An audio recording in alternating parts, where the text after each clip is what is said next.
September 1943. The cobblestone streets of Assisi, Italy, are silent under the weight of Nazi boots.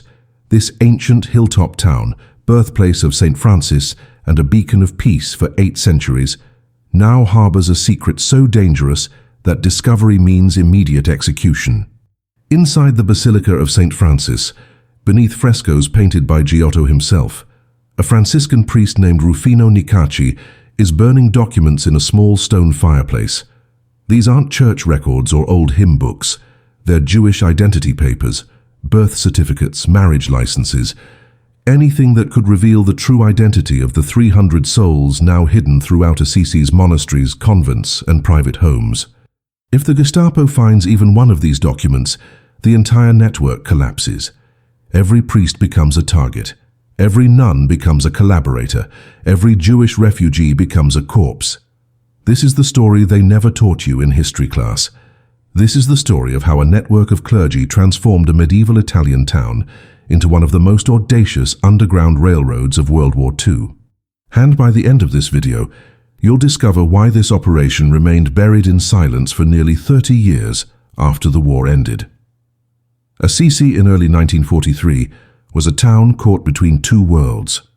On one side, the crumbling Italian fascist government of Benito Mussolini, losing grip on power as Allied forces pushed north from Sicily. On the other side, Nazi Germany, preparing to occupy every inch of Italy to prevent its collapse. For the Jewish population scattered across central Italy, the writing was on the wall. Hitler's final solution was no longer a rumor whispered in shadows. It was a mechanized death machine rolling across Europe, and Italy was next.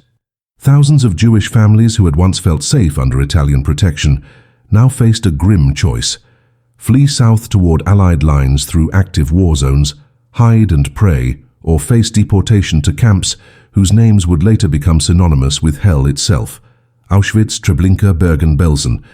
In Rome, just 100 miles to the south, the Gestapo was already preparing lists. In Florence, roundups had begun. And in Assisi, a small group of clergy was about to make a decision that would put their lives, their faith, and their entire community at risk. The man who would become the architect of this underground network wasn't a seasoned spy or a battle-hardened resistance fighter. Father Rufino Niccacci was 33 years old, a simple Franciscan priest who taught mathematics at a local seminary. He had never fired a gun. He had never forged a document. He had never lied to armed soldiers trained to detect deception. But in September of 1943, his superior, Bishop Giuseppe Nicolini, walked into his office and asked him a question that would change everything. The bishop didn't ask if Niccacci wanted to help. He didn't ask if Niccacci felt brave enough. He simply asked if Niccacci remembered his vows: to serve the suffering, to protect the innocent, to follow the example of St. Francis, who centuries earlier had walked unarmed into a sultan's war camp to make peace. Niccacci said yes. He had no idea what he was agreeing to. Within 72 hours, the first Jewish refugees arrived in Assisi.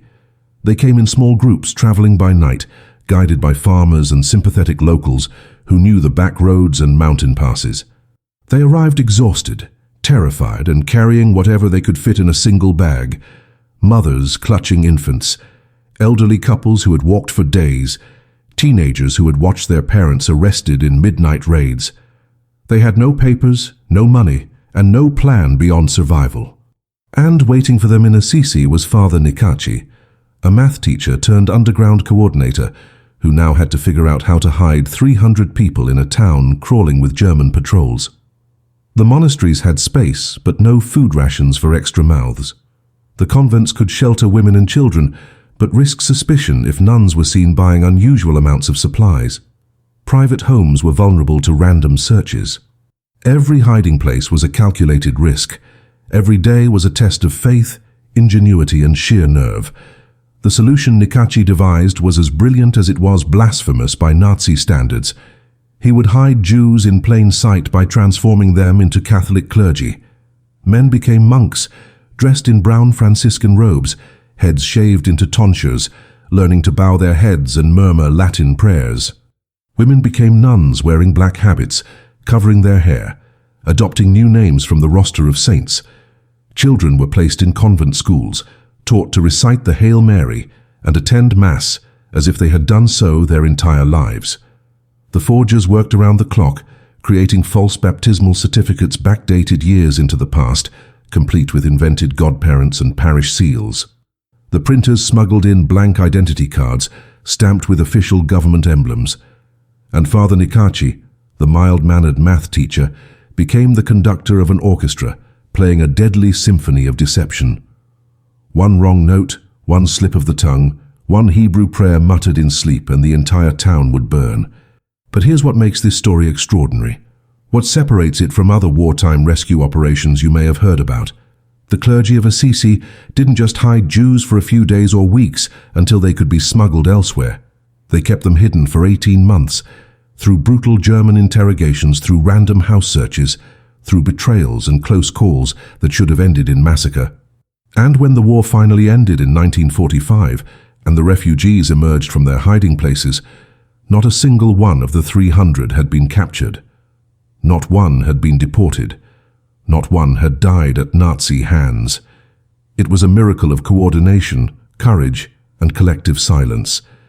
And yet, for decades, almost no one knew it had happened. To understand why Assisi became the unlikely stage for this operation, you need to understand what made this town different from every other Italian city under Nazi occupation. Assisi wasn't just another medieval hill town with ancient walls and narrow streets. It was and remains one of the most sacred pilgrimage sites in the Catholic world. The Basilica of St. Francis, with its priceless frescoes and the tomb of Christianity's most beloved saint, drew thousands of visitors each year, even during wartime. German officers, many of them Catholic themselves, were ordered to treat Assisi as a protected cultural zone.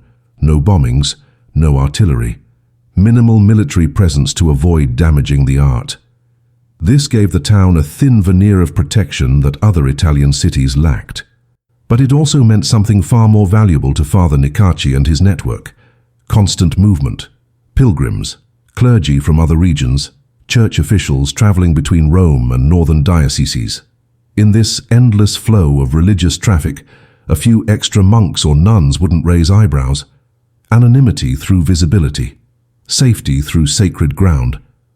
But that protection was fragile, and everyone in Assisi knew it. In October of 1943, just weeks after the rescue operation began, Nazi Germany completed its occupation of central Italy. The collapsing Italian government surrendered, and suddenly, German forces weren't just passing through. They were settling in. Gestapo agents established offices in requisitioned buildings. SS units set up checkpoints on roads leading in and out of town. And most dangerous of all, Nazi officials began conducting census reviews, cross-referencing current resident lists against pre-war records. Anyone who appeared on the new lists but not the old ones would be flagged for interrogation. For the 300 Jewish refugees now living as Catholic clergy, this was a potential death sentence. Their forged papers could pass a quick inspection by a soldier at a checkpoint, but a detailed bureaucratic review by German intelligence officers trained to spot inconsistencies. That was a different challenge entirely. Father Niccacci realized he needed help beyond what the Franciscan order could provide alone. He reached out to Luigi and Trento Brisi, a local printer, and his son, who ran a small shop in Assisi's main square. The Brisis weren't clergy. They were ordinary citizens, a father and son trying to survive the occupation like everyone else. But they had something Niccacci desperately needed: access to official government paper stock, authentic stamps, and most crucially the technical skill to create documents that could fool trained Nazi inspectors. The Brisis agreed to join the operation, fully aware of the consequences. In Nazi-occupied Italy, forging identity documents for Jews carried an automatic death penalty. Not prison, not a labor camp, execution by firing squad, often within 24 hours of arrest. Yet the Brisis transformed their print shop into a forgery factory, working through the night to produce baptismal certificates, ration cards, and identity papers for people whose real names they never asked and whose faces they tried not to remember. The network expanded quietly, carefully, through whispered conversations and unspoken understandings. The Bishop of Assisi, Giuseppe Nicolini, used his authority to provide ecclesiastical cover, signing false documents and vouching for the authenticity of newly minted clergy members when German officers came asking questions. The Mother Superior of the convent of St. Colette, Sister Ermela Brandy, converted her entire facility into a refuge for Jewish women and children, teaching them Catholic rituals by day and comforting them through nightmares by night. Even the local police chief, a man named Arnaldo Fortini, quietly joined the conspiracy, warning Niccacci whenever the Gestapo planned surprise inspections and conveniently losing paperwork that might have exposed inconsistencies in the refugee population. This wasn't a formal resistance cell with code names and clandestine meetings. It was a web of shared risk, where each person understood that their survival depended on everyone else's silence. By November of 1943, Assisi had become a living paradox. On the surface, it remained a tranquil, holy city, its churches filled with the sound of Gregorian chants and the smell of incense. German officers attended Mass at the Basilica, bowing their heads in prayer beneath the same roof that sheltered Jewish families hiding 3 floors above. But beneath that veneer of normalcy, an entire shadow community existed.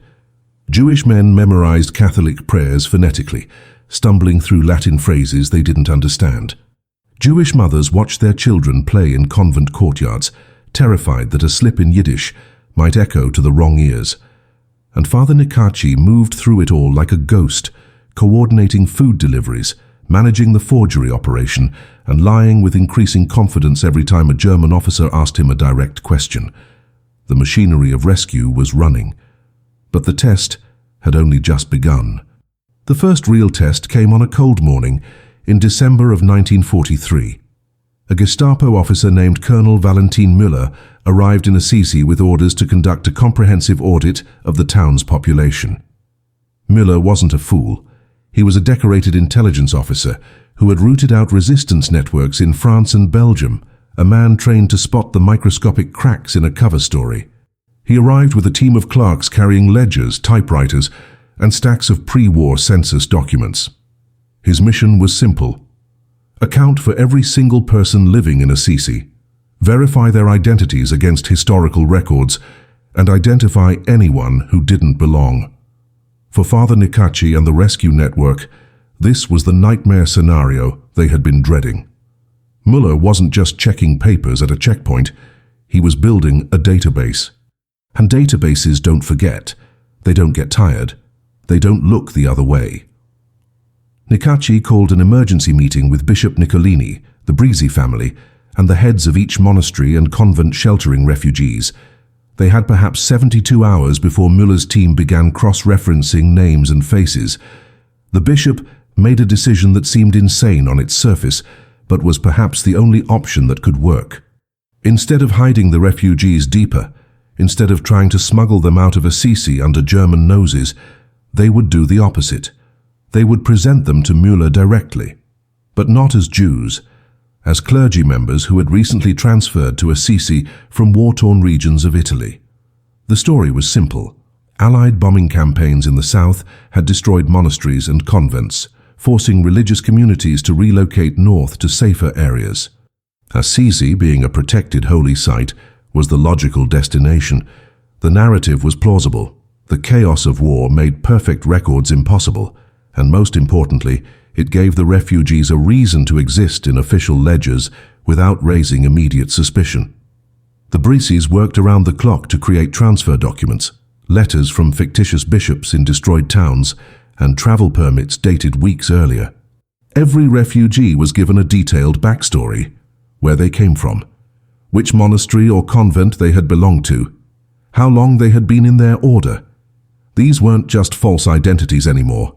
They were complete fabricated lives, memorized down to the smallest detail. A Jewish teenager from Poland became Sister Maria Benedetta from a destroyed convent in Salerno, whose Mother Superior had died in an Allied air raid. A middle-aged accountant from Florence became Brother Giovanni from a Franciscan monastery in Naples, evacuated north when German forces requisitioned the building. The refugees rehearsed their stories like actors preparing for opening night, because that's exactly what this was. A performance where the audience carried submachine guns and the reviews were written in blood. When Colonel Miller began his interviews, Father Niccacci personally escorted him through each monastery and convent, maintaining a calm demeanor that betrayed none of the terror churning in his stomach. Miller was methodical. He asked questions designed to trip up imposters. Details about specific Catholic rituals, the names of saints celebrated on particular feast days, the layout of churches in towns the refugees claimed to come from. But Niccacci had prepared them well. More importantly, Miller's own prejudices worked against him. He expected Jews to be nervous, sweating, unable to maintain eye contact. He expected them to fail at basic Catholic knowledge. What he encountered instead were men and women who bowed their heads in prayer, who crossed themselves with practiced ease, who answered his questions in soft, humble voices appropriate for monastic life.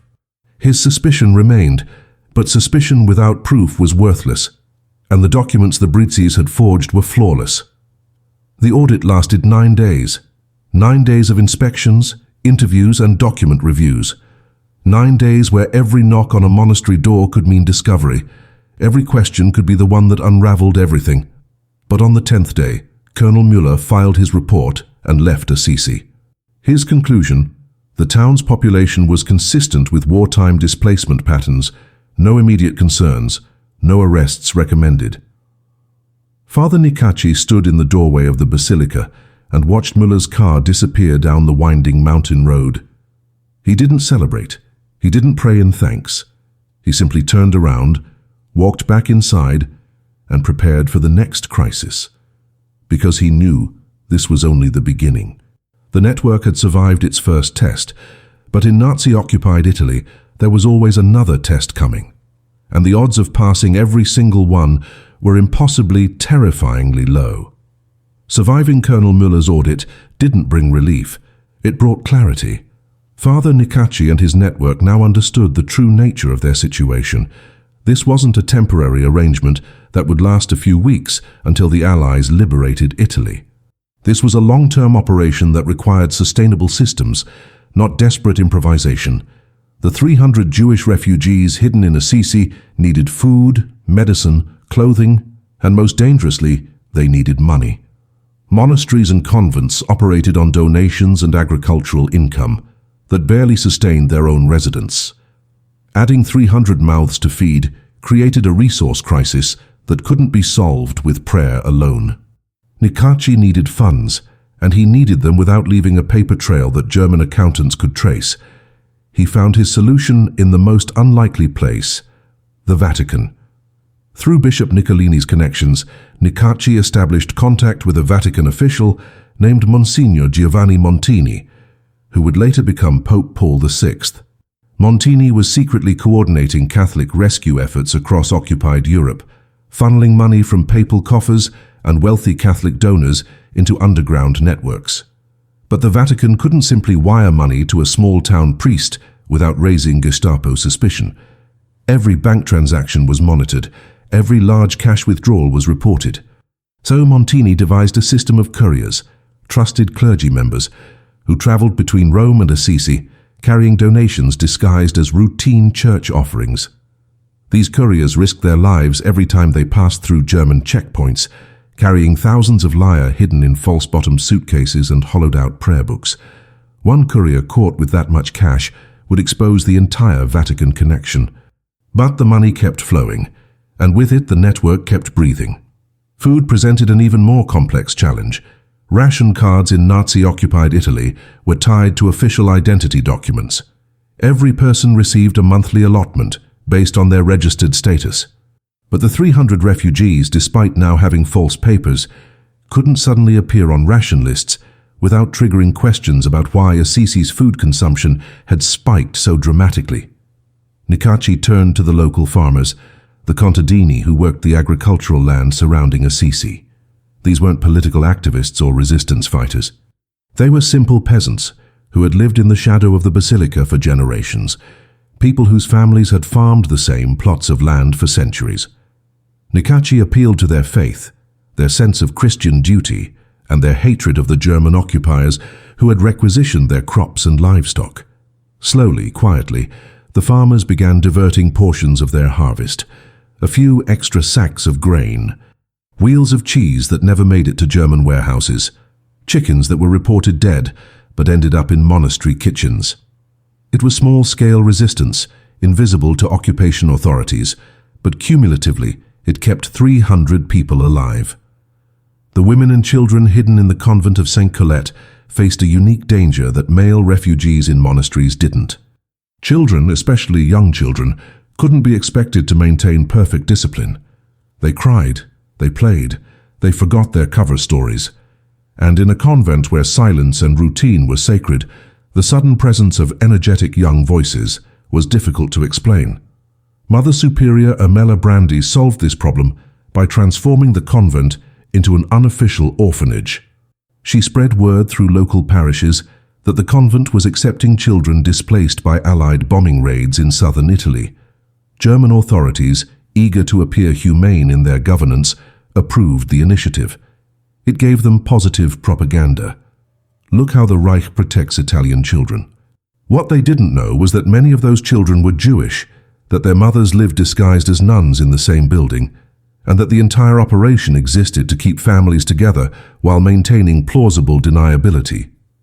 The children attended Catholic school during the day, learned prayers and hymns, and then returned to their mothers at night in rooms the Germans never thought to inspect. But the most dangerous element of daily life in hiding wasn't food or money or forged documents. It was human nature. 300 people living under constant stress, unable to leave, unable to contact family members outside Assisi, unable to know if their relatives were alive or dead in the camps. Depression was epidemic. Arguments broke out over trivial matters. Some refugees, especially the elderly, began to lose hope, whispering that perhaps it would be easier to turn themselves in, rather than live in this perpetual state of fear. Father Niccacci found himself acting not just as a coordinator, but as a counselor, moving between hiding places to encourage, to console, to remind people that survival was itself an act of resistance. He had no training for this, no psychology degree, just a simple belief that every life saved was a victory against the machinery of extermination. And so he kept going, day after impossible day, holding together a network that should have collapsed under its own weight a dozen times over. By spring of 1944, the network had developed rhythms and routines that gave the illusion of stability, but illusions shatter quickly in wartime. Allied forces were advancing north through Italy, liberating towns and villages as they pushed toward Rome. This should have been good news, a sign that liberation was coming. Instead, it made the situation in Assisi exponentially more dangerous. Retreating German forces became paranoid, brutal and unpredictable. Officers who had previously shown restraint now conducted random raids and arbitrary arrests.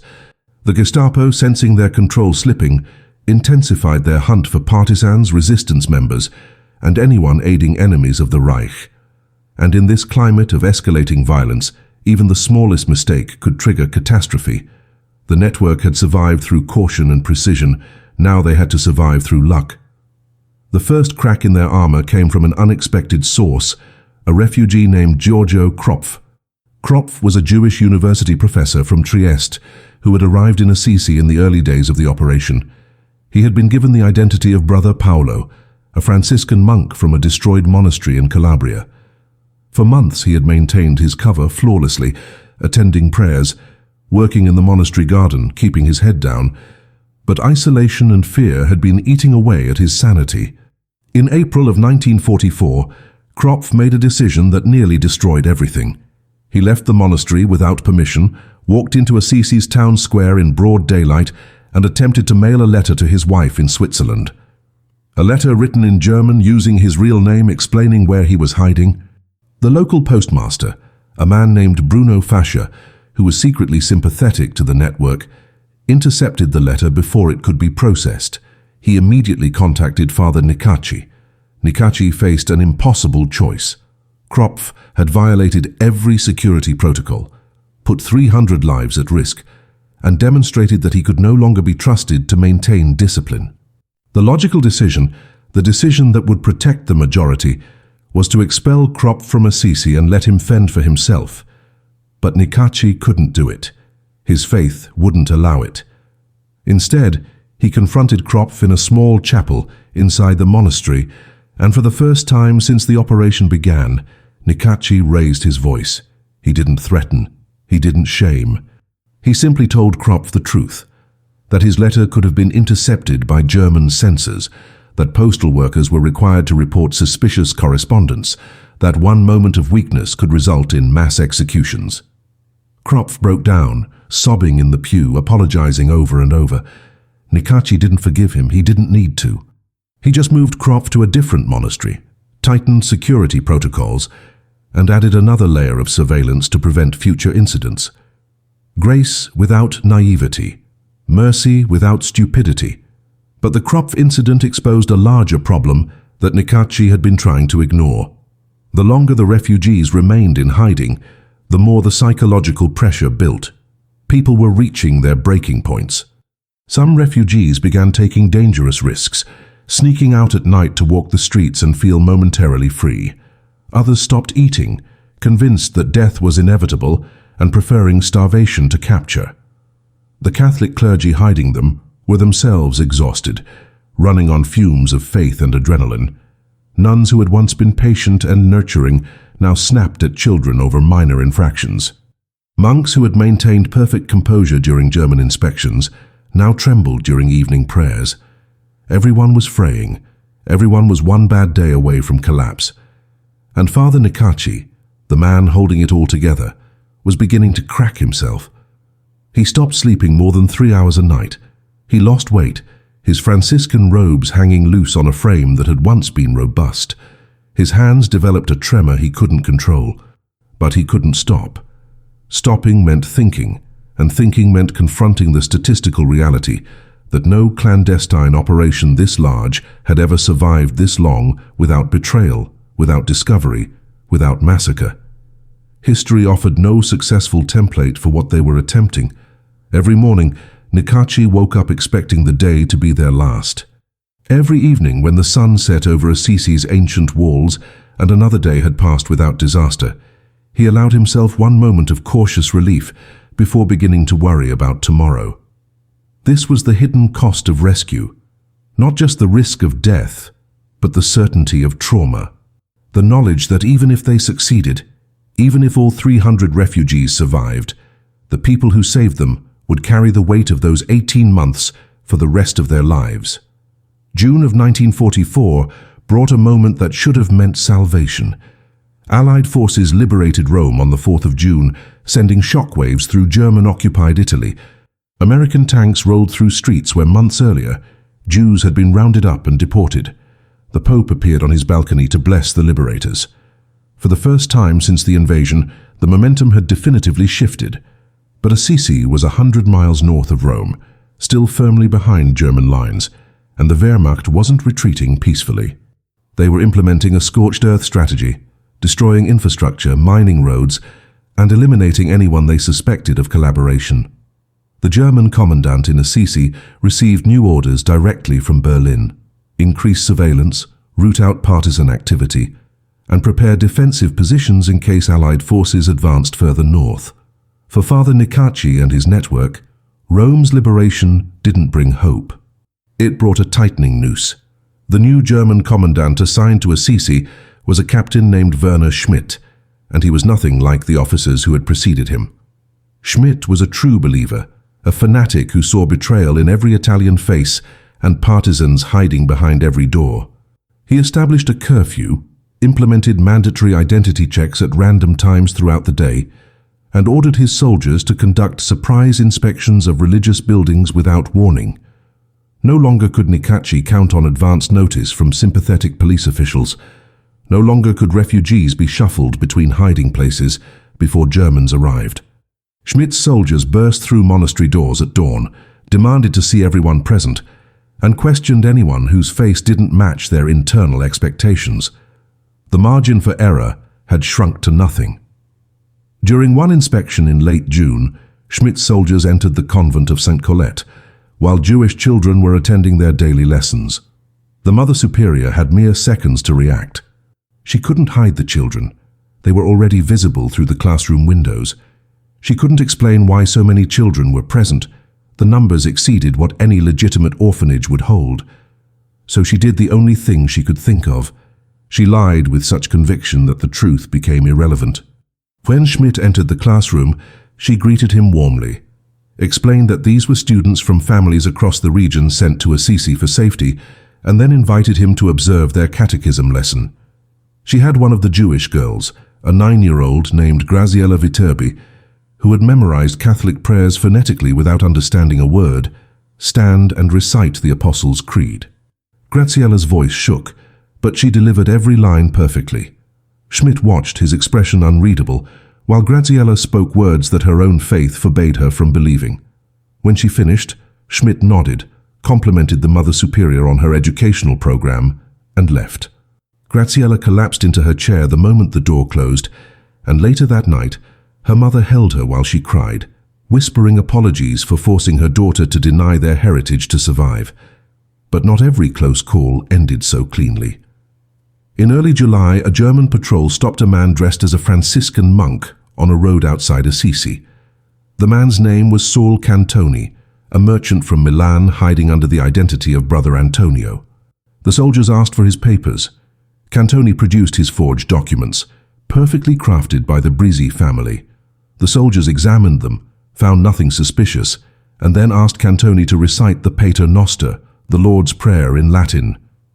Cantoni had memorized it weeks ago, practiced it dozens of times, but standing on that road with rifles pointed at his chest, his mind went blank. He stammered, he mixed up lines, he froze. The soldiers arrested him on the spot. Within 2 hours he was in Gestapo custody, being interrogated about where he had obtained false documents and who else in Assisi was hiding under fake identities. Father Niccacci received word of the arrest by evening and understood immediately. If Cantoni broke under torture, if he revealed names, locations, the entire forgery operation, the network was finished. That night, Niccacci didn't sleep at all. He sat in the basilica, staring at the frescoes depicting St. Francis preaching to the birds, and wondered if he had led 300 people into a trap. Cantoni knew almost everything. He knew which monasteries held refugees. He knew the Brizzis were forgers. He knew Bishop Nicolini was involved. Under Gestapo interrogation, men revealed secrets they had sworn to carry to their graves. Bones broke, minds shattered. And once the torture started, silence became impossible.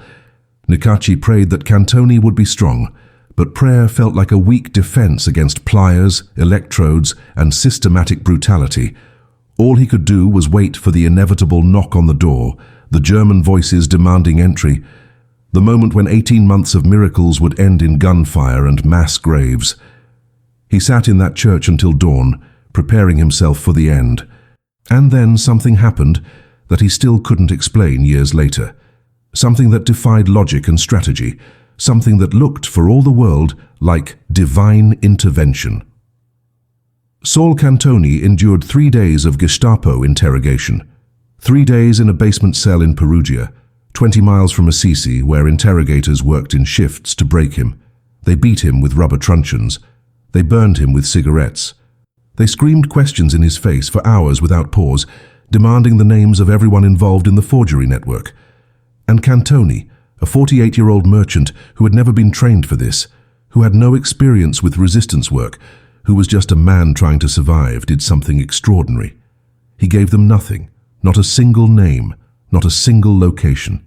He insisted, through broken teeth and swollen eyes, that he had purchased his false documents from a stranger in Florence, whose face he couldn't remember. He claimed he had come to Assisi alone, knew no one, and was simply trying to hide until the war ended. The story was full of holes. The interrogators knew he was lying. But without corroborating evidence, without other arrests to pressure him with, they couldn't break through his wall of fabricated ignorance. On the 4th day, Cantoni was transferred to a holding facility to await deportation to a concentration camp in Germany. The Gestapo filed him as a captured Jew with false papers, a routine case in their endless bureaucracy of death. They never connected him to Assisi's network. They never followed the thread back to Father Niccacci. The man they had arrested was, in their assessment, just another desperate refugee, and they had quotas to fill and trains to load. Cantoni was processed, tagged, and scheduled for transport. But here's where the story takes a turn that still defies explanation. The truck carrying Cantoni and 17 other prisoners to the railway station in Florence never arrived. According to German records, it was ambushed by partisans on a mountain road. The guards killed, the prisoners freed. According to partisan records, no such ambush took place. The truck simply vanished. Some witnesses later claimed they saw it abandoned on the side of the road, its engine still running with no bodies and no blood. Cantoni himself reappeared in Assisi 6 weeks later, half-starved and unable to explain how he had escaped or who had helped him. He remembered fragments, walking through forests, hiding in barns, being fed by farmers who asked no questions. But the details were fog, and Father Niccacci, who had spent those 6 weeks certain that Cantoni's arrest would be their downfall, decided not to ask too many questions. Some miracles, he reasoned, weren't meant to be understood.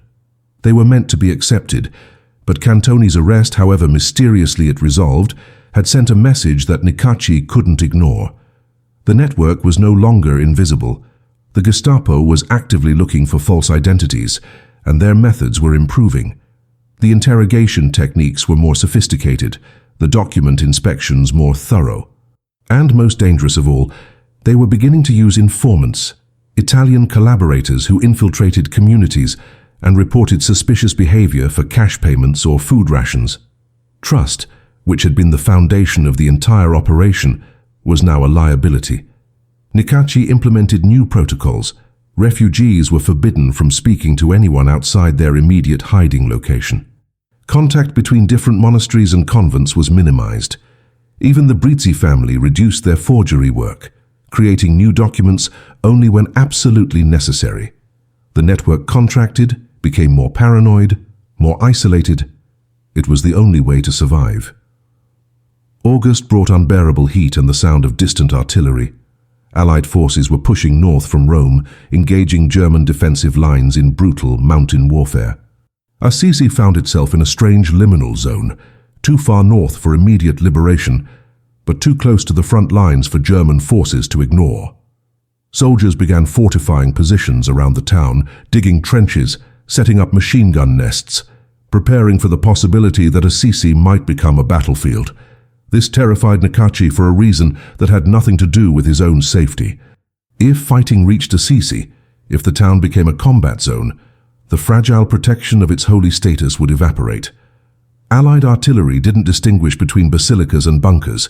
German soldiers didn't respect sanctuary when bullets were flying. 300 refugees hiding in monasteries and convents would be trapped in a war zone with nowhere to run. Niccacci made a decision that violated every instinct of caution he had developed over 18 months. He reached out through underground channels to the Allied command, informing them that Assisi was sheltering hundreds of Jewish refugees and begging them to avoid shelling the town. It was an insane risk.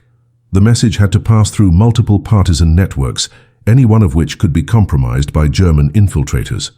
If the Gestapo intercepted it, they would know exactly what Assisi was hiding and could liquidate the entire operation before Allied forces arrived. But Niccacci had run out of safe options. He was gambling that the Allies would receive his message, that they would care enough about 300 Jewish lives to adjust their military strategy, and that the Germans wouldn't discover his communication before liberation arrived. It was a desperate move by a desperate man who had been playing a perfect game of chess for over a year and was now in the endgame forced to sacrifice pieces and pray. September 1944. The sound of artillery grew louder each day, echoing through Assisi's stone streets like distant thunder that never stopped. German forces were digging in, transforming the hills around the town into defensive positions. Allied reconnaissance planes flew overhead daily, photographing military installations and mapping targets. Father Niccacci spent those days in a state of paralyzed terror, watching soldiers move equipment through streets where Jewish children played disguised as Catholic orphans, knowing that at any moment the order could come down to evacuate, to search every building, to verify every identity. And if that happened, if German officers decided to move their command post into one of the monasteries, If they requisitioned the convents for troop housing, the entire facade would collapse in minutes. 18 months of perfect execution, undone by the chaos of war. On September 15th, a German major named Heinrich Stolz arrived in Assisi with orders to establish a field headquarters in the Basilica of St. Francis itself. Not in a side building, not in administrative offices. In the Basilica, the holiest site in the entire town, where priceless medieval frescoes covered every wall and the bones of St. Francis rested in a crypt below the altar. Stolz was an officer who respected culture and history, but he was also a soldier following orders in a losing war. He informed Bishop Nicolini that the German army would be occupying portions of the basilica within 48 hours, and that all clergy should prepare to relocate to smaller facilities. For Nicolini and Niccacci, this was the catastrophe they had been dreading. The basilica wasn't just a church. It was the nerve center of their entire operation, the place where Niccacci coordinated movements, where forged documents were stored in hidden compartments, where encrypted messages from the Vatican arrived through trusted couriers. Losing the basilica meant losing control. Bishop Nicolini did something that required either extraordinary courage or complete madness. He refused. He told Major Stolz directly that the Basilica of St. Francis was protected under international law as a cultural heritage site, that its desecration would be a war crime, and that he, as Bishop of Assisi, would personally report the occupation to the Vatican, to the International Red Cross, and to neutral diplomatic channels. Stolz was taken aback. No Italian official had spoken to him like that in months. Most collaborated eagerly or capitulated immediately. But here was an elderly bishop, physically frail but radiating an authority that didn't come from guns or rank, telling a German major that some lines could not be crossed. Stolz could have arrested Nicolini on the spot. He could have ordered soldiers to drag the bishop out of his own church, but something in Nicolini's eyes, some combination of faith and absolute certainty, gave Stolz pause. He said he would consult with his superiors and left without issuing further orders. For 3 days, nothing happened. Niccacci and Nicolini waited, expecting soldiers to return at any moment with arrest warrants or worse. The refugees were told to prepare for emergency evacuation, though no one could explain where they would evacuate to, with German checkpoints on every road. And then, on September 18th, word came through partisan channels that Major Stolz had been reassigned to another sector. The Basilica occupation order had been quietly rescinded. No explanation was given, no official communication was sent. The Germans simply abandoned the plan and established their headquarters in a requisitioned hotel on the edge of town instead. Nicolini believed it was divine intervention. Niccacci suspected Stolz had connections in the German military, who still valued Italy's cultural heritage, and had pulled strings behind the scenes. But the reason didn't matter. What mattered was that the basilica remained in their control, and the network survived another near-death experience. But survival was becoming a daily negotiation with fate. By late September, German forces were stretched thin, demoralized, and increasingly brutal in their treatment of civilians. Summary executions for suspected partisan activity became common. Entire villages were burned in retaliation for ambushes on German convoys. And in this atmosphere of collapsing order, the rules that had protected Assisi began to erode. Captain Schmidt, the fanatic commandant, announced that he would be conducting a final comprehensive census of all religious institutions in Assisi before German forces potentially withdrew north. Every monk, every nun, every refugee child would be photographed, fingerprinted, and documented. The records would be cross-checked against church archives dating back years. And anyone whose story didn't hold up under scrutiny would be detained for further investigation. This wasn't another routine inspection. This was a dragnet designed to catch exactly the kind of operation Niccacci had been running, and there was no way to avoid it. Schmidt had set a date, October 1st, 1944, 2 weeks away. 2 weeks to prepare for an audit that would either validate 18 months of deception or expose it as the elaborate fraud it had always been. Father Niccacci gathered every member of the network for an emergency council in the crypt beneath the basilica. The Brizzi family, Mother Superior Ermella, local resistance contacts, and representatives from each monastery and convent crowded into the underground chamber where St. Francis had been laid to rest 7 centuries earlier. The air was thick with desperation. Schmidt's census was scheduled for October 1st, and this time there would be no diplomatic maneuvering, no appeals to cultural heritage, no last-minute reassignments. Every person in Assisi would be accounted for, and the forgery operation that had sustained 300 lives simply could not survive that level of scrutiny. Fingerprints would reveal identities that false names couldn't hide. Photographs would be sent to German intelligence databases in Berlin. Cross-referencing with pre-war church archives would expose the invented backstories that refugees had been living for 18 months. The mathematics were brutal and simple. They had 2 weeks to make 300 people disappear or watch them all die. The options were impossibly limited. Smuggling 300 refugees out of Assisi through German-controlled territory was logistically unfeasible and tactically suicidal. The roads were monitored, the checkpoints heavily armed, and any mass movement would trigger immediate investigation. Hiding them in the countryside meant abandoning the infrastructure of monasteries and convents, leaving vulnerable people exposed to starvation and weather with winter approaching, and staying in place meant certain discovery. Luigi Brizzi proposed the most radical solution: forge an entirely new set of documents claiming that a typhoid outbreak had struck Assisi's religious communities, forcing the immediate quarantine and evacuation of all clergy to isolated facilities outside town. The Germans feared disease more than they feared partisans. A typhoid scare might buy them time. But it would also require complicity from local doctors willing to falsify medical reports, and one skeptical German physician could unravel the entire scheme within hours. Then, on September 23rd, something happened that changed everything. A partisan courier arrived in Assisi carrying a message that had originated from Allied command in liberated Rome. The message was simple, typed on thin paper, and unsigned for security reasons. It read, "Assisi recognized as cultural sanctuary.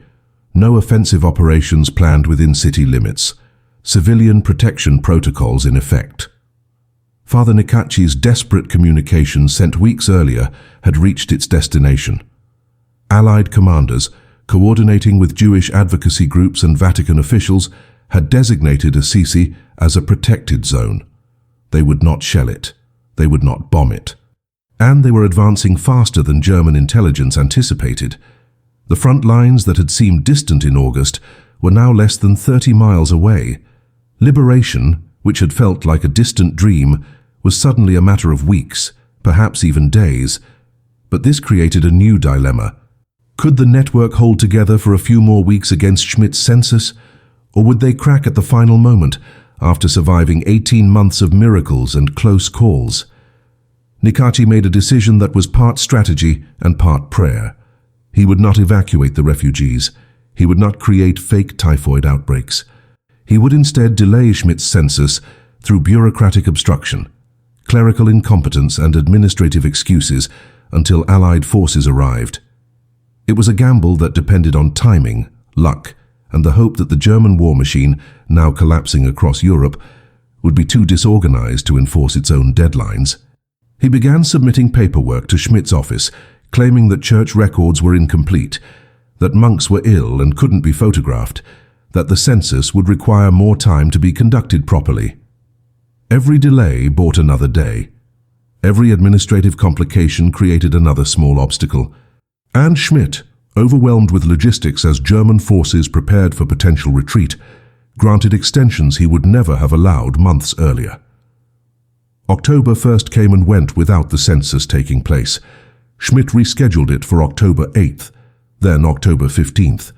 Each delay was a minor victory, each postponement a temporary reprieve. And on the morning of October 16th, 1944, the sound that Father Niccacci had been waiting to hear for 18 months finally echoed through Assisi's medieval streets. Not the thunder of German artillery, not the roar of Luftwaffe bombers, but the rumble of Allied tanks. American and British forces, advancing through the Italian countryside faster than anyone had predicted, reached the outskirts of Assisi without firing a shot. German forces, already in full retreat, abandoned their positions during the night. Captain Schmidt and his soldiers were gone. The occupation was over. And 300 Jewish refugees, who had lived as Catholic clergy for 18 months, emerged from their hiding places into the morning light of a liberated town. Not a single one had been deported.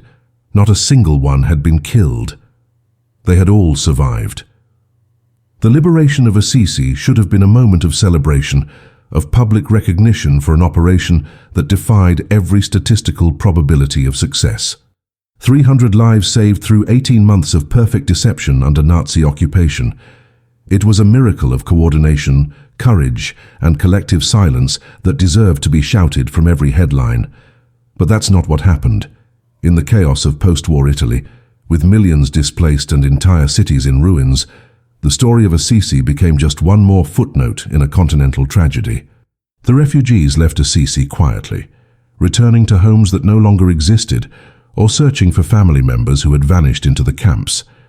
Father Niccacci returned to teaching mathematics at the seminary. Luigi and Trento Brisi went back to running their print shop. Bishop Nicolini resumed his ecclesiastical duties, and the network that had operated with the precision of a spy agency simply dissolved back into ordinary life. No medals were awarded, no ceremonies held. The silence that had protected them during the war continued to protect them after it, not from Nazis anymore, but from the uncomfortable questions that heroism always raises about those who did nothing. For nearly 30 years, the story remained buried. Survivors scattered across the globe rarely spoke of their time in Assisi, not because they weren't grateful, but because survivors' guilt is a weight that silences even gratitude. The clergy who had risked everything remained humble, insisting they had simply done what their faith required, nothing more. It wasn't until 1973, almost 3 decades after the war ended, that an investigative journalist named Alexander Ramati began piecing together the story through interviews with survivors and forgotten church records. His book, The Assisi Underground, finally brought international attention to what Father Niccacci and his network had accomplished. By then, many of the key figures were elderly or dead. Niccacci himself lived until 1977, long enough to see his story told, but he never sought recognition. When asked why he had risked everything, he gave the same answer he had given Bishop Nicolini in September of 1943, because his vows demanded it. Today, if you visit Assisi, there's a small plaque on the wall of the Basilica of St. Francis. It commemorates the rescue operation in simple language, listing no names, taking no credit, simply stating that between 1943 and 1944, this town saved 300 Jewish lives. Tourists walk past it every day, most without stopping, unaware of the magnitude of what happened in these cobblestone streets.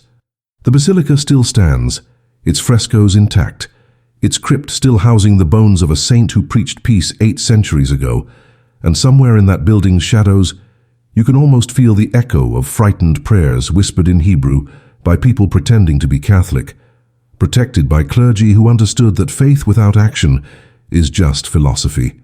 The story of Assisi matters because it proves something we desperately need to remember in an age of resurgent hatred and casual cruelty. That ordinary people, when confronted with evil, can choose courage over compliance. That a math teacher can become a master of deception when lives depend on it. That faith communities can shelter those whom governments condemn. That 300 lives in the grand accounting of the Second World War might seem statistically insignificant, but to those 300 people and their descendants, it meant everything. The network didn't save millions. They saved who they could, with what they had against impossible odds. And they did it not because they were heroes by nature, but because they made heroism a daily choice. That's the lesson that history tried to bury, and that's the truth we need to resurrect. That resistance doesn't require superpowers or special training. It just requires the willingness to say no when everyone else is saying yes, and to protect life when the world has decided that some lives don't matter. Assisi's Underground Railroad wasn't a miracle. It was a blueprint, and the world keeps forgetting to read it.